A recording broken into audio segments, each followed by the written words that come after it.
కళను కళగా వెలిగించిన రత్నదీపిక. కథలలో శిల్పిగా రాణించిన మురయ మునిమాణిక్యం రఘునాథ యాజ్ఞవల్క్య. శిల్పకావ్యంలో కావ్యశిల్పిగా సాహితీ జగత్తుకు పరిచయం అవుతున్నాడు. నిజానికి ఈ శిల్పి కావ్యం భావ కవిత్వ యుగంలో తొలి అంచులలో పుట్ట తగింది. సౌందరనందనలోని నిర్మాణ నైపుణ్యాన్ని కన్నుల కద్దుకొని ఆసు కవిత్వ యుగంలోని ధారను మోసుకొని భావకవుల ప్రణయతత్వంలోని భావుకతను పదిలపరచుకొని కళా సౌందర్య సమాలోచన శీలాన్ని స్వభావంగా సంవదించుకొని మాధుర్యమే కవితా జీవితంగా పండించుకొని వెలసిన లఘు కావ్యం శిల్పి. కథ కావ్యానికి బలమననే సిద్ధాంతం భావ కవిత్వ యుగంలో వెనుకంజ వేసింది. కథ కంటే వ్యధను చిత్రించడమే కావ్య జీవితమని భావించబడి కవి అయిన మురయ శిల్పి కావ్యాన్ని కథ కొరకు వ్రాయల. శిల్ప కళా వైభవాన్ని చిత్తానికి హత్తుకునేట్లు చిత్రించటానికి రాశారు. శిథిలమవుతున్న శిల్పకళా సంప్రదాయాన్ని లోకానికి చాటి చెప్పటానికి కలం పట్టారు. కథకున్న విలువను విలువకట్టు వివేకాన్ని సమాజానికి చూపించటానికి కవితను సాధనంగా ఎన్నుకున్నారు. కనకము కంటే కళ గొప్పదని, కళావంద నందనానికి వెలలేనిదని, వృత్తి విద్యలో ప్రవృత్తిని మిళితమునర్చుకున్నప్పుడే కళకు జీవితం అబ్బుతుందని ప్రబోధించటానికి కావ్యం రాశాడు. కళా విస్మృతిలో కళాకారుడు పొందని మానసిక సృజన వ్యాపార సంవేదన, కళాభారతిలో శిల్పి అయిన సహృదయుడు అనుభవించే అతీంద్రియ భావనానుభవ సందీపన, కళాపారమ్యానికి కళావేత్త సాధించటి యోగ సిద్ధి కళ్ళకు తోచేటట్లుగా మనసున దర్శనంగా నిలిచేటట్లుగా కావ్యాన్ని నిర్మించి చూపాడు. కథలోని నాయకుడు శిల్పి.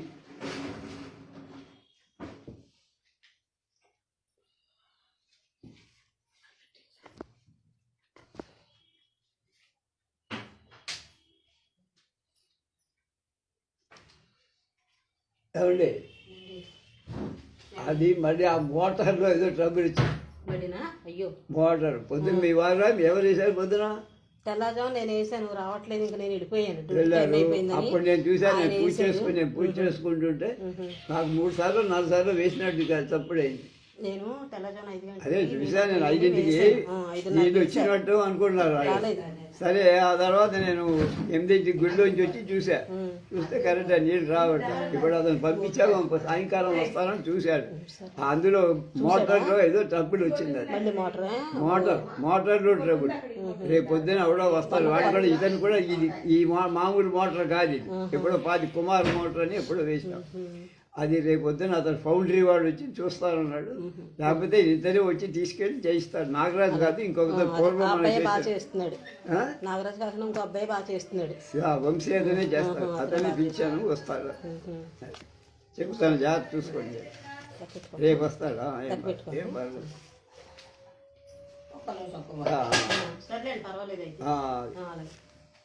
ఇప్పుడే వెళ్ళాడు.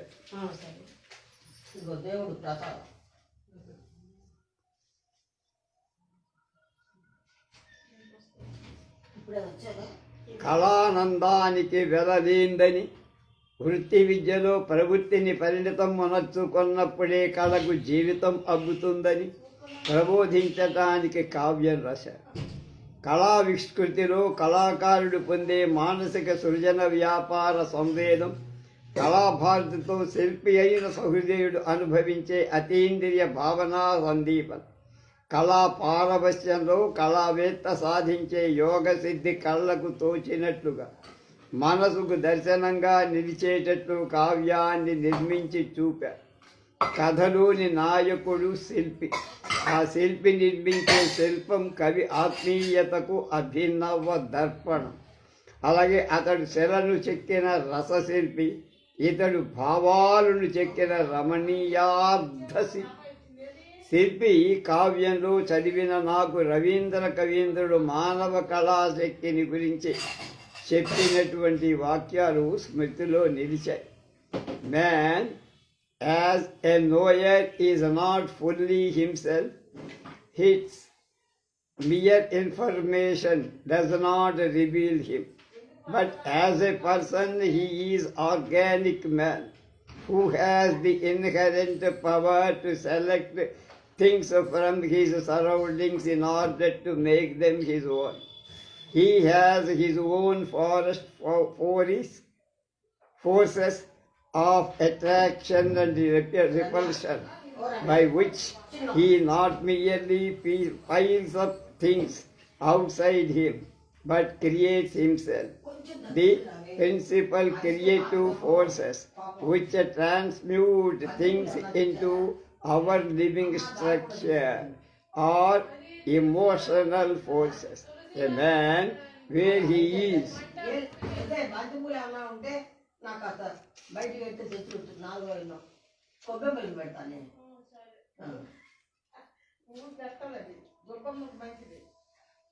దాని మంచి కోసమే చేస్తున్నా. religious is a person, but not where he is a mere theologian. His feelings for the divine is creative, but his mere knowledge of theme cannot be formed into his own essence because of his lack of emotional fire. శిల్పికి శాస్త్ర పరిజ్ఞానం మాత్రం ఉంటే కళా సృష్టిగా రూపొందించలేడు. సృజనాత్మకమైన అంతఃసవనాగ్ని కళా సృష్టికి మూల బీజం. శిల్పి కావ్యంలోని నాయకుడు ఇంతటి కంటే అతడి నాయకుడు ఎంతటి శాస్త్రవేత్తో అంతటి కళాయుడు. ప్రకృతిగత కర్మలావణ్య భాగ్య గరిమ మొదట బహురూపములతోచి తుదకు విగళితావరణమైన ఆనందమవతరించు పరమ మోహన రూప తపస్సు వర సగుణమైన సర్వ ప్రకృతి రూప వైభవాన్ని వెలార్చి శిల్పి హృదయం చాచుకొంటుంది. రూపంలో తేజస్సుగా తోచేది సౌందర్య ఆవరణాన్ని ఆశ్రయిస్తే సగుణం తేజస్సుగా దర్శింపబడితే నిర్గుణం. రూపంలోని సౌందర్యాన్ని దర్శించటం కళా దర్శనం. సౌందర్య భావన వల్ల శిల్పి ఆత్మ సౌందర్యం జాగృతం అవుతుంది. ఆత్మ సౌందర్యాన్ని యోగ మార్గాన్ని అనుసరించి శిల్పి అభినవానంద కళాశక్తిగా అనుభవిస్తారు. అలాంటి ఆనంద స్థితిలోని సాత్విక చైతన్యం సృజన మార్గాన్ని ఆశ్రయించి ఆత్మ అభివ్యక్తిగా బహిర్ముఖంలో ప్రసరిస్తుంది. ద్రష్ట అయిన శిల్పి స్రష్టగా మారి కళాఖండాన్ని సృష్టిస్తారు. అప్పటి కళాభివ్యక్తి ఆత్మ అభివ్యక్తే. ఇది in art the person in us it's sending its answers to the Supreme Person who reveals himself to us the endless beauty across the intelligence and the lightless world of facts. Mala. In art, the person in us is sending its in answers to the Supreme Person who reveal himself to us the endless beauty across the lightness world of facts. ఈ అన్న రవీంద్రుల వాక్కులు కళాయోగానికి కమనీయ సూక్తులు. శిల్పి కావ్యాన్వయ తత్వ రోచిస్తులు. కవితాను కావ్యంలో ప్రతిపాదింపదలుచుకున్న పరమార్థాన్ని వస్తువును ఆశ్రయించి వ్యాఖ్యానిస్తారు. వర్ణలను ఆశ్రయించి వివరిస్తారు. పాత్రలను ఆశ్రయించి వ్యక్తీకరిస్తారు. మొదయ శిల్పి కావ్యంలో అలాగే చేశారు. ఈ కావ్యాన కథ చిన్నది, కానీ కవి ప్రతిపాదించే అర్థానికి సార్థకమైంది కావ్యనాయకుడు. యువకుడు విశ్వబ్రాహ్మణ కులంలో జన్మించిన వాడు, వంశపారంపర్యంగా వచ్చిన శిల్ప విద్య వారి వృత్తి విద్య. అతని తండ్రి శిల్ప సజ్జ వలన కుటుంబం జరగకపోవటంతో వ్యవసాయాన్ని చేపట్టాడు. కృషి విద్యలో కొడుకు తన అండదండలుగా ఉంటాడని తలచాడు. కానీ అతని భార్య శిల్పాచార్య కుటుంబం నుండి రావటంతో తన కొడుకు వృత్తి విద్య యొక్క మహత్వాన్ని గూర్చి ప్రబోధించనందుకు అంగీకరించినట్లు చేసి, ఆమె పుట్టిన గ్రామంలో ఒక శక్తి దేవాలయం ఉంది. ఆమె భక్తుల పాలిటి కల్పవల్లి. మేనమామ గురువుగా, ఆ శక్తి దైవంగా తన కొడుకు శిల్ప విద్యను ఉపాసించి శిల్ప చతురాననాలుడు కావాలని ఆమె ప్రయత్నించి, దానికి తోడు కావ్యనాయకుడైన ఆమె కొడుకు చిన్నప్పటి నుండి కళాకారునికి ఉండాల్సిన ప్రకృతి సౌందర్య ఉపాసన ప్రవృత్తిని మనస్సులో పండించుకున్నాడు. మామగారి అంతేవాసిత్వంలో శిల్పపు అంచులు ముట్టాడు. ఆ మామకు ఒక కూతురు ఉంది. ఆమె అందాల రాశి, భావశిల్ప చాతుర్యం ఆమె మనస్సులో తోచింది. ఆమె అందచందాలు అతని శిల్పంలో అభినవ రుచులను కల్పించాయి. ఆమె రూపం ఆలంబనంగా చేసుకొని కళా తపస్వి అయి శిల్పి ఉజ్వల శిల్పాలను నిర్మించాడు. ఒక శిల్ప మందిరమే తయారైంది. భావ ప్రకటన శిల్ప చాతుర్యాన్ని రాజులు చూసి మెచ్చి బహుమానాలు అందచెయ్యాలని ఆ ముద్దరాలి కోరిక. భావయుద్ధుట ఒకసారి అలాంటి భావాన్ని ప్రకటించింది ఆమె. కానీ శిల్ప భావనా వీధిలో ఒక రాజు నిలిచాడు. అతని శిల్పను సంపించినాడు. ఆ రాజు ఆనందపడ్డాడు. కానీ ఆ కాలం వారికి అపూర్వ శిల్పాలు రుచింపవని, దానివల్ల జీవనం గడవటం కష్టమని, డబ్బు సంపాదించే మార్గం ఆలోచించటం మేలని ప్రబోధించాడు. శిల్పి కటకటపడ్డాడు. నిగ్రహంతో ఇలా బదులు చెప్పాడు: కాయమియ్యది బుద్బుద ప్రాయము కదా, అల్పమగువాని నిల్ప అనల్ప శిల్ప కల్పలతనంబు నల్పుండను కానునే, వెడగు మాటలాడక మీరు వెడలిపోను అని మందలించి రాజును పంపాడు. కావ్యం ఈ మాటలతో ముగిసిపోదు. ఈ కావ్య వస్తువు గమనిస్తే ఒక సత్యం మనకు అర్థమవుతుంది. శిల్పము లలిత కళ. లలిత కళానందం ప్రధాన ధర్మం, ఉపయోగం గౌణం. కళలలో ఉపయోగపడే కళలు కూడా ఉన్నాయి. వాటికి జీవితానికి ఉపయోగపడుట ముఖ్య ధర్మం. ఆనందం అప్రధాన ధర్మం. జీవితం అంతా ఆర్థిక ప్రయోజనంపై ఆధారపడి ఉన్నదని భౌతిక దృక్పథం నేటి కళారంగంలో వ్యాప్తి చెందింది. కళ యొక్క ఉత్పత్తి, దానివల్ల ఆర్థికంగా జాతి లాభించాలి అనే ప్రవృత్తి జనంలో వ్యాపించింది. దానివల్ల కళా స్రష్ట కూడా తన కళను వ్యాపారానికి సాధనంగా భావించాల్సి వస్తుంది.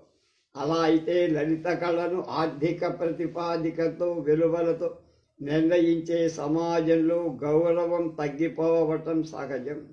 లలిత కళలకు అలాంటి కాలం అగ్ని పరీక్ష. అలాంటి అగ్ని పరీక్షలు నేటి సమాజంలో లలిత కళలు ఎదుర్కోవాల్సి. ఈ దయనీయ పరిస్థితిలో కళావేత్త కళకే అంకితమైతే జీవితం సాగదని కళను త్యజిస్తే దేశం యొక్క అమూల్య కళా సంపద క్రమంగా అంతరించిపోతుంది. అందువల్ల శిల్పులలో కొందరైన కళకు అంకితమై దాన్ని ఉద్ధరించాలి, వారిని జాతి గౌరవించాలనే సందేశం ఈ కావ్యంలో ఉంది. Money is not the means wherewith to unveil the meaning of the human soul or of the universe around us.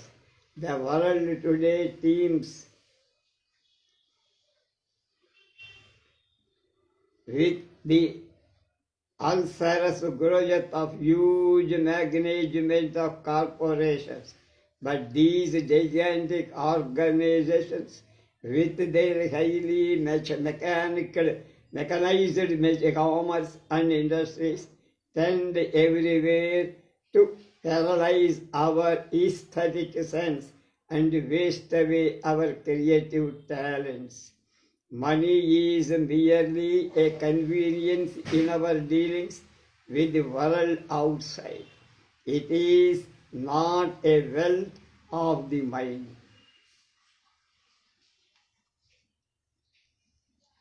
అన్న రవీంద్ర కవీంద్రుడి వాక్యాలు ఈ కావ్య సందేశాన్ని వ్యంగ్యంగా వ్యక్తీకరిస్తుంది.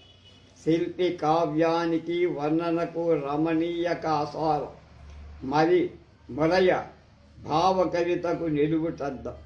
శిల్ప భంగిమలను వర్ణించే పట్ల మొరయ రచన ప్రకృతి కంజతో కలిసి లాస్యం చేస్తుంది. జీవకళలు ఉట్టిపడే శిల్పం చైతన్యవంతమైన జీవితానుభవాన్ని కల్పిస్తుంది. అలాంటి శిల్పాన్ని వర్ణించు కవితా కళ స్థిర కళకు లేని చైతన్య స్ఫూర్తిని సంవదిస్తుంది.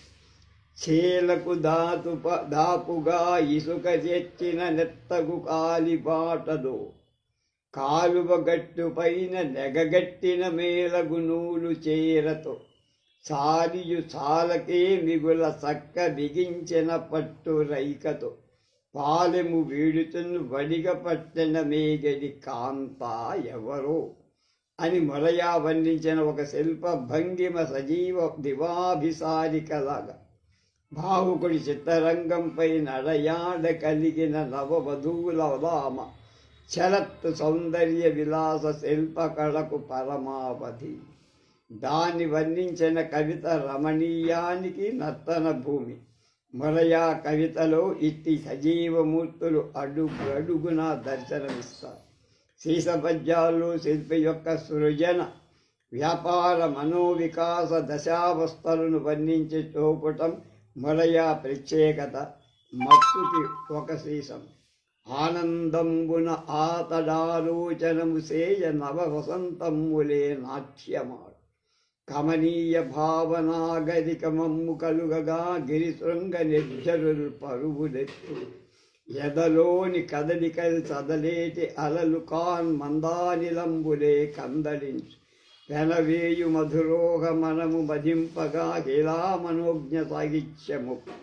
చిన్నమయోజ్వల నూతనోజ్జీవంబు పొంగి పొరలు అలా లేచి పొగలు సాగి. మొగలి గములట్లు బహువిధములకు మారి భువన మోహన శిల్ప వైభవములకు. మొరయా వర్ణనలెంత భావమధురంగా సంతరింపగలడు. పాత్రల స్వభావాన్ని కూడా అలాగే సంభాషణతో మనోజ్ఞంగా రచించగలడు.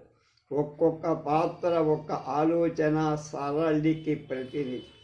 తండ్రి పాత్ర శిల్ప విద్యను వదిలి కృషి విద్య చేపట్టి కొడుకు తనకు చేసిన పనిలో తాను చేసే పనిలో సాయపడటం లేదని భావన. అతని మాటల్లో ఒక పద్యం. కాపు కులమ్ములే వయసు కంతలు కూడా శ్రమమ్ము లేక ఏ రేపట మాపట.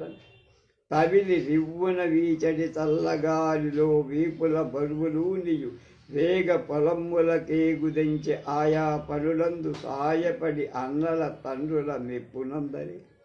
ఆ కొమ కొడుకు శిల్పిగా దిద్ది తీర్చాలని తలచిన తల్లి గడుసు మాట. కానన కన్న సంతు కలకాలముగారము సేయుమంటి నా వానికి కొంత ప్రాయమని వచ్చిన పోకడ మారకుండునే. దీనికి మీరు కూడా ఒక తీరుగా సాయము చేయుతుండిన పూలికతోడ నేను ఇక బుద్ధుడి చెప్పెద మెల్లమెల్లగా. ముద్దుల మూటగట్టే మరదలు బావుపై మరుడు విసరు సరసపు మాటలు. ఏమది కోపమా అలుక ఏల వహించితివోయి బావా. నీ మామయు నాదియుండి అభిమానము గౌరవు దలింపగా నియమము తోడ సత్రముడు నెమ్మది చెప్పి పఠింప చెయ్యగా. మామను మించిపోయెనని మాతయు నల్వురి పద్వురి ముందు మెచ్చవే. శిల్పిగా రూపొందిన నాయకుడి చెలితో అన్న మాటలు. ఏనొక యుహ చేసితి చెలి కడు అద్భుతమైన రీతిగా దానికి వనెపెచ్చుట కుదాత్తం. యత్నముఖండు సేతకై మానస వీధి నూత్న సుషమావృతమైంది. వేయి నందనోద్యానములన్ విహారమైనట్లుగా తృప్తుడ నైతిని నేతి. ఈ కావ్యము ఆ కృతికి లఘు కావ్యమైన కవితా కళలు, కార్యనిర్వహణలు, భావరమణీయ కవిత్వంలో హృద్యమమైన పద్యశైలిలో మహాకావ్య లక్షణాలు తనలో బీజప్రాయంగా నిక్షిప్తం చేసుకున్న కొనదగింది. కళను కళగా వెలిగించిన రత్నదీపిక ఈ కృతి. రచించిన మొరయ సుకృతి. శిల్పి ఆంధ్ర కృతులలో ఒక సజీవ మధుర ఆకు. తెచ్చి నన్ను రాలే ఎత్తి గోడంతో పోయినావు.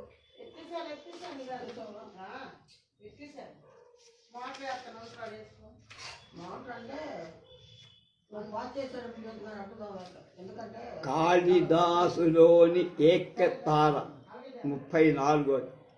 కొందరు జాజి పువ్వుల్లా, మంచి గంధంలా, మృగమదంగా జీవించిపోతారు.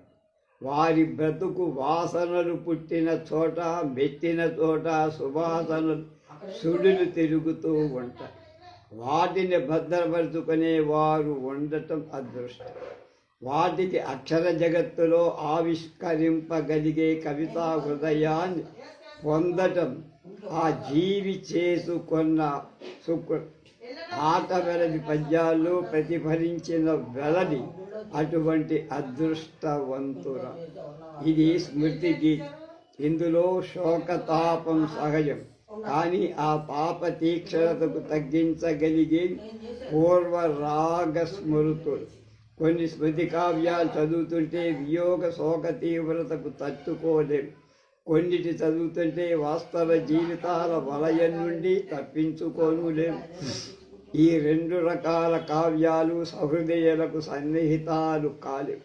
కానీ ఆట వెలది ఈ రెండింటి కంటే విశిష్టమై వియోగ దుఃఖాన్ని సంయోగ స్మృతి గీతాల్లో ఆస్వాదయోగం చేయగలిగే నేర్పు, శోకతాపాన్ని తాత్విక భావస్పర్శతో మందీకరింపగలిగిన మాధుర్యం ఈ రచన తనలో సంపాదించుకొని. అందుకే కావ్యానికి ఆస్వాదనీయ లక్షణం అలవోకగా అమరింది. అలాగే స్మృతి కావ్యాలు ఇటువంటిది ఉత్తమ గతికి చెందుతాయంటలో సందేహం లేదు. స్మృతి కావ్య రచయితకు తీగ తాంబూరా వాయించుకుంటూ తత్వాలు పాడుకునే జీయలకు మంచి పోలిక ఉంది. ఆ తీగ మీద పలికేది శృతి మాత్రమే. అతను పాడే పాటల్లో ఎన్ని స్వరగతుల్లో లాస్యం చేసినా చివరకు ఆ శృతిలో లయం కావాల్సింది. ఆ తీగ ఆ గాయకుడి హృదయంలో స్థాయిగా సాగే నిర్వేదానికు, జీవుని వేదనకు ప్రతినిధిగా నిలుస్తుంది. మరి అటువంటి మానసిక అవస్థనే స్మృతి కావ్యం ద్వారా వ్యక్తం చేయదలుచుకున్న కవికి ఏక్తారాగా భాషించేది చందం. సామాన్యంగా శతకాలు స్మృతి కావ్యాలు ఒకే చందంలో జాలువారటంలో గల రహస్యం రచయిత చిత్తవృత్తికి కవితలోని ఛందోవృత్తికి ఉన్న అవినాభావ సంబంధమే అవటంలో అనుమానలే. అది భావ కవితలో కూడా కనపడు. శ్రీశ్రీ ప్రభవ రోజుల్లో తన కవితను తేటగీతలోనే వెలువరించాడు. ఆయనకు ఆ ఛందస్సు అంటే ఎనలేని అభిమానం. ఒక అనర్వచనీయ మహోన్నతమగు హాయియున్నది గీత పద్యములయందు. దరులరసిపారు గాంగ నిర్ఝరిని కరలి చెంగు చెంగున గీతి త్వరంగలించు అన్నాడు. ఆధునిక దివ్య ఖండకావ్యములయందు ప్రాణ సన్నిహితమైన గీతి పరుగులాడు. విస్తృత వనాంతరో దగ్గర వీధులందు క్రేళ్ళులకు లేడివలి గీతి త్రుళ్ళులా అని తేటగీతిని తన్మయత్వంతో కీర్తించాడు. తేటగీతి పేరుకు చందమైన తత్వత కవిభావ చైతన్య వాహిక. అతని పాటకు అమరిన ఏకతార వజ్జల కాళిదాసు గారి ఏక్తార ఆట వెలది. ఆ ఛందస్సును కాళిదాసు గారు ఆస్మాత్రయ భావంతో అభివర్ణించారు. 5 పద్యాల్లో మచ్చుకొక పద్యం. నడలలోక నింపు నవలావణ్యం పలుకులందు నిలుపు వలపు తల అభిలషతం పురుషార్థంబు లంఘించి సాటిలేని కవిత ఆటవెల అనగానే అలవోకగా శ్లేష కనిపిస్తుంది. నాట్యగత్తను రెండో అర్థం చమత్కారం కోసం గ్రహించాల్సిందే. వజ్జల కాళిదాసు గారు ఆటవెలది మీద పద్యాలు వ్రాస్తూ ఒక శ్లేషనే మందించారు. అది చమత్కారం వరకు పరిమితం చేయదగింది. ఎందువల్లంటే ఈ కృతిలో స్మరింపబడిన వెలది ఆట వెలది కాదు, కొలసది. వెలదిని వర్ణించటానికి ఉపయోగించిన ఆట వెలది కూడా ఈ కృతిలో సుకృతిగా మారింది. వజ్జల కాళిదాసు గారు ఆంధ్ర మహావిష్ణువు కావ్యం నాటి నుండి ఆంధ్రుల హృదయాల్లో ఒక సుకవిగా శాశ్వత స్థానాన్ని సంపాదించుకున్నారు. సంగ్రహంగా సారవంతంగా చెప్పటం వారి సొత్తు. భావంతో పాటు భాషను కూడా నగిసిపెట్టి ప్రయోగించటం వారి స్వభావం. అభివ్యక్తిలో ఆస్వాదయోగ్యమైన లాలిత్యం వారి కవితలో ఉగ్గుతో వచ్చిన విద్య. ప్రసన్నత వారి ఉక్తికి ఉచితమైన గుణం. భావ ప్రకటనలో ఉద్విగ్నత ఎక్కువ. అనుభూతిపరమైన అంతర్దృష్టి వారి కవితకు సహజ కృతి. స్మృతి కావ్యం ఎలిగి రాసే కవికి సహజంగా ఉండే లక్షణాలన్నీ వజ్జల కాళిదాసు గారికి ఉండటం చే ఈ ఆట వెళ్ళి సహజ సౌశీల్యంతో సహృదయుల మన్ననలు అందుకోగలరు. ఈ కృతిలో నిర్మాణపరంగా సహృదయులు ఆకట్టుకునే లక్షణాలు కొన్ని ఉన్నాయి. ఇది స్మృతి కావ్యమని 39వ పద్యం దాకా పఠితులకు తెలియదు. సత్యం తెలిసేసరికి అంతవరకు సాగుతున్న శృంగార చిత్తవృత్తి పోషకమైన కథ అడ్డం తిరిగినవుతుంది. పఠిత ఒక రకంగా షాక్ తింటారు. కావ్యం మొదలు మధ్యలో ఉన్నట్టు అనిపిస్తుంది. కళాపూర్ణోదయంలో లాగా కావ్యమంతా ఫ్లాష్ బాక్గా సాగవలసిన నిర్మాణంలో ఈ విభాగం ఆసక్తిని పెంపొందించే అంతర్నిర్మాణ శిల్పాన్ని సహజ సుందరంగా సుసంపన్నంగా చేసి పెడుతుంది. సతీ వియోగ శోక తీవ్రతను వ్యక్తం చేయాల్సిన చోట పూర్వ స్నేహానురుచులను స్మరించే స్వభావాన్ని కాళిదాసు పోషించారు. తలచుతున్న కొలది చెలి అపూర్వ స్నేహ బంధురానురాగ భరిత మధుర నిర్మల ప్రణయం నిర్వ్యాజ నిస్వార్థ సాహచర్యము ఎడదా సంకటపు అన్న పద్యం కాళిదాసు గారి స్మృతి కావ్య వస్తు నిర్వహణ స్వభావాన్ని వ్యంజింపజేస్తుంది. ఈ ప్రవృత్తి వలన ఈ కృతికి సాత్విక కవితా చైతన్యం అలవడింది. కవి స్వభావమే కావ్య స్వభావం అవుతుంది. చింతనగా మూడసాగే పద్యాలు ఈ కృతికి తాత్విక గాంభీర్యాన్ని సంతరించారు. ఆరిపోవుచున్న అట్టి దీపమ్మును సమురు పోసి వత్తి సరియొనట్టి దీపవంతముకు గతించేయునట్లుగా మత్స్య జీవితము అమర్చగలము. బంగారు తీగకు బలం కలగటానికి రాగిని కలపటం లాంటి స్మృతి గీతంలో తాత్విక చింతన. దీన్నే అదను పదను ఎరిగి సంవదించిన కాళిదాసు గారి ఔచిత్య దృష్టి ఉదాత్త. 4. స్మృతిలో పూర్వగాథా స్మృతి బంగారానికి పరిమళంగా పరిఢవిదు.